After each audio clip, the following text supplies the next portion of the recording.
How you going? Stay off grid here. I'm just making my new bird chicken feeder, the water feeder, because they didn't like the old one. Couldn't use it. So this one's got a different design.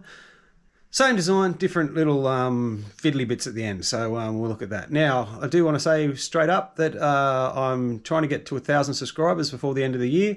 I'm at about 450 now, so I've still got a bit of time, but anyone that subscribes before that 1,000, they will go into the draw to win a $500 super cheap auto voucher. All right, let's get to this. So we have these things in here. So they're going to go on the side of the drill hole and then put these in the side. Now, how these ones work, the last ones had a little pin that the chickens had to press for the water to come out. That didn't work. So these ones, see how this is kind of, oh you can't, oh yeah, on that angle you can, it's facing upwards. What happens is when it's facing upwards, it opens the valve and the water fills it, it comes down, the valve shuts, chickens feed out of it, drink out of it, and it comes back up. The valve opens again and it comes back down and then it shuts, so it's always staying full. So this should work out really well. The other thing is that this one's got a nut on the back, so a rubber washer on the front and a nut on the back. Alright, so the feeders are 65mm wide, so I've basically put gaps in, that was just my measurements, but between 80mm between them instead of the 65, but that just gives them a little bit of width so 3 chickens can actually go up there and drink out of 3 at the same time. So I've drilled those holes, and you can see here that this is tapping in now, screwing in. Alright, so by having them basically 80mm apart, I said 40mm, but 40mm was to the center. So 80mm apart is what the holes are, and I wouldn't have wanted to go any less than that because I can twist this on and it's not a problem. It's going past it, no problem. All right, well there's 3 on that side, 3 in there. All right, that should be all right. Now the pink stuff, which is the primer,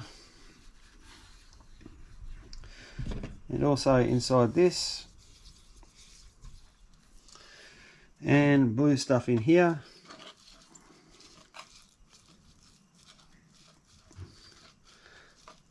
What that does is basically etches at both of the plastics. Now when I put this on and twist it, that'll be fine. Get the name right, the right side. There you go, look at that, beautiful. You've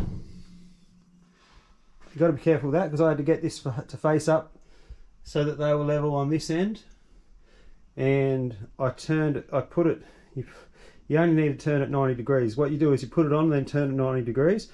I probably went a bit far and it was already binding, so it was really hard to get it into that angle, especially because I can't hold it too tight in the vise because it'll just crack through that pipe. So that's going to sit there now overnight, and I'll put it into place into the chicken coop, and then I'll work out how big a pipe I'm going to put onto this part here, and basically it'll be as high as I can get my hand up with a hose so to get the most water into it. I was going to do it through, I'm going to put a hose over that side. That's the best way to do it, I think, because I can get it up higher by a hose, and otherwise if I'm tipping it in with a 20-litre container or something like a jerry can, I'll need it shorter to be able to tip into it. So I'm going to make it high and use a hose, and I'll put a hose that side of the caravan. All right, I'm Stay Off Grid. Hope you enjoyed that. Please like and subscribe. Don't forget about subscribing. If you subscribe, you can go in the entry to win a $500 super cheap auto voucher. And just here somewhere there's a playlist of all the chicken coopy things, and there's another playlist of some other things that I do on the property. Hope you had a nice day. See you later.